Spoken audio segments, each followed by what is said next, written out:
यार मुझे ऐसा लगता है एक व्यक्ति को स्टीरियोटाइप नहीं होना चाहिए कि कोई आपको ये मान ले कि आप ऐसे ही हो। परिवर्तन संसार का नियम है, व्यक्ति को परिवर्तनों से कभी डरना। और ये तो घर की खेती है 20 दिन में और मेरे तो इतनी ज्यादा है कि 20 दिन लगेंगे नहीं, उससे पहले पहले आएगी। जवान दिख रहा हूं? अरे वेरी गुड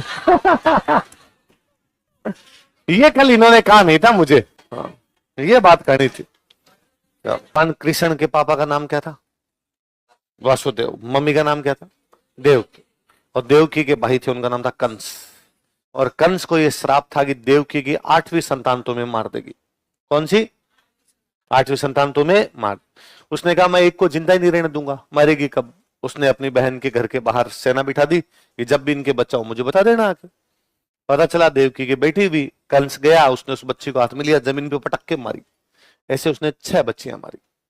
कितनी लड़कियां मारी? 6 लड़कियां मारी। 7वीं लड़की भी। 7वीं लड़की भी कंस वापस गया मारने के लिए। इस बार जब उस लड़की को पकड़ के जब जमीन पर पटकने लगा, कहते हैं वो लड़की उसके हाथ से निकली और आसमान में उड़ गई। आसमान में जाके बिजली बन गई। क्या बन गई? बिजली बन गई। और उसने जाते जाते ऊपर जाते जाते कहा कि मैं कंस के वंश को समाप्त कर दूंगी। क्या कहा? कंस के वंश को समाप्त। भगवान जाने आपस में क्या कनेक्शन है, पर कांसा होता है, कांसा ब्रोंज, उस पे कहते हैं बिजली गिर जाती है। इसलिए बरसात के दिनों में कांसे के बर्तनों को बाहर छोड़ना नहीं चाहिए, क्योंकि उनपे क्या गिर जाएगी।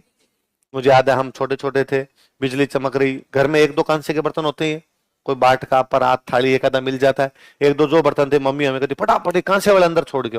क्यों? अरे ये कंस का वंश है और इसके ऊपर क्या गिर जाती है, तो फटाफट उन बर्तनों को अंदर छोड़ के आते। उसके बाद तो हमारे अंदर ऐसा डर बैठा, हम कहीं दूर खेल रहे होते और बिजली चमकती, पहले दौड़ के घर पे आते।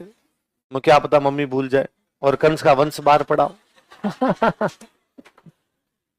अपना घर तो बर्बाद हो जाएगा भाई साहब बिजली गिरते। तो अपने पहले कंस के वंश को अंदर छोड़ के आते। कहते हैं वो जो ऊपर चली गई थी, बिजली बन गई थी भगवान कृष्ण की बहन, वो केला माता ही।